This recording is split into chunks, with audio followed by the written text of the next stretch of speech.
y'all, welcome back to my channel. I'm Rocio and this is Reese's Rizzos. For those of y'all who are tuning in for the very first time, welcome to my channel. I've missed y'all, by the way. I have not taken the time to just sit in front of the camera and talk to you all about the tips and tricks that I have on naturally curly hair. I feel like I've been doing a lot of voiceover videos.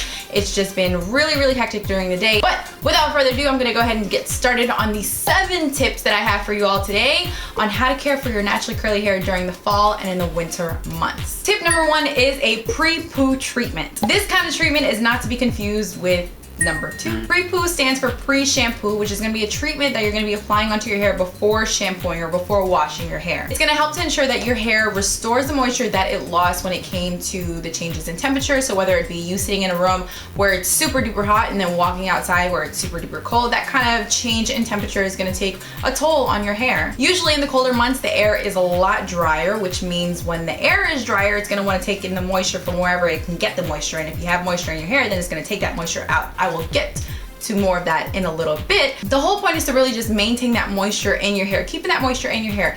And keep in mind that if you wash your hair, whether it be with shampoo or not, there is that possibility of you stripping your hair of its natural oils, which is what helps to moisturize your hair in the first place.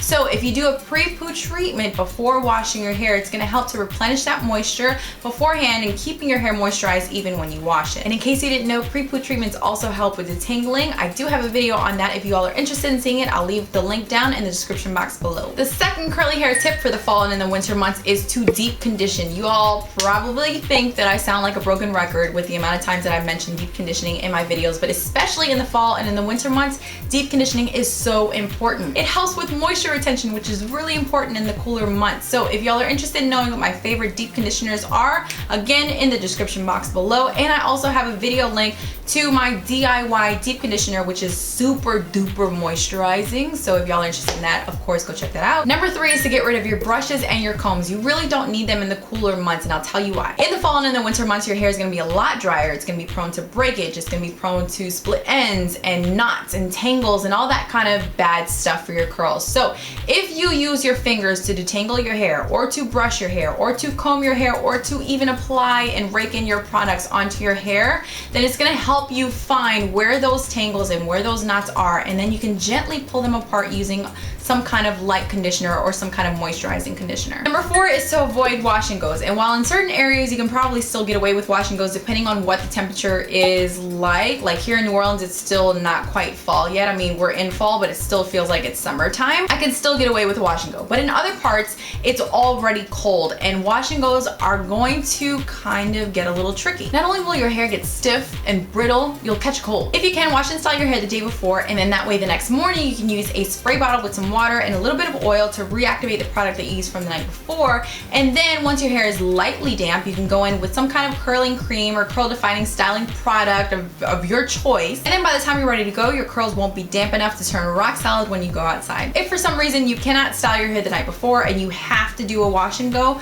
please use a diffuser. Make sure that you use a diffuser on low heat, low blow setting, and of course always with a heat protectant. Fall and winter tip number 5 is the lock method. Remember that the order in which you use your products is really important whenever the weather is changing. Again, in the cooler months, the air is a lot drier, which means you want to keep that moisture locked in your hair as long as possible. The lock method is a really great styling technique for the cooler months, and it's also really easy to remember. So the L stands for a leave-in or a liquid, the O stands for an oil, and the C stands for a cream. So of course you're going to start with the leave-in conditioner or your liquid, then you're going to go in with your oil, and then you're going to finish it off with a styling cream. If you're interested in learning more about the lock method, I do have a video on that. Again, the link is down in the description box below. Tip number 6 also has a lot to do with the products that you're using in your hair. Humectants, you want to avoid them. In case you didn't know, products with humectants are pretty popular in the summer months because it helps to pull in the moisture from the air into your thirsty curls. If you use them in the fall and in the winter months or in the cooler months, you're going to get the opposite effect. In the cooler months, the air is a lot drier, which means that if you use products that contain humectants, then it's going to be pulling the moisture from your hair, making your curls really dry, and we don't want that. And tip number 7 is protective style. So in case you haven't been paying attention, like I said, your hair is going to be a lot more fragile in these months. Your hair is going to be more prone to breakage, more prone to split ends, more prone to knots and tangles and all that kind of stuff. So the best way to keep your hair healthy, the best way to maintain healthy curls in the fall and in the winter months is to protect your ends or to protect your hair in general. Go for styles that are up, out of your face, out of the way, especially if you're gonna be wearing things that are really thick and very woolly, like scarves or sweaters or jackets and things like that, that your hair or your ends can really snag onto and then break.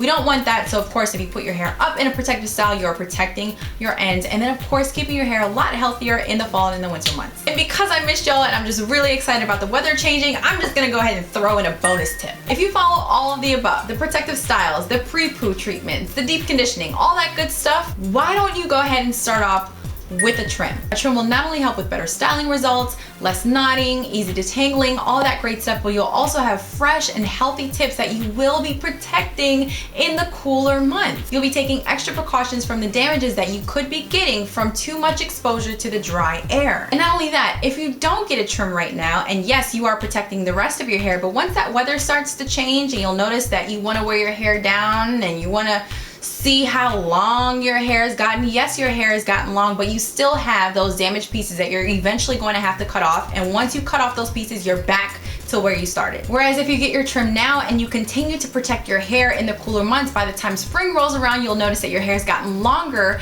and you have retained that length, and your ends are not those damaged pieces that you first had before you cut them off way back when, which I mean like now. So sorry if this video was too long. I was just really excited to share these tips with you all as fall has started to kick in. So please give this video a thumbs up if you liked it, and don't forget to subscribe if you have not subscribed already for more tips and tricks on naturally curly hair. And yes, let us know in the comment below what your tips and tricks are in the cooler months and how you protect your hair in the fall and in the winter. Thanks so much for watching. Un besito, and I'll see you on the next video. Bye.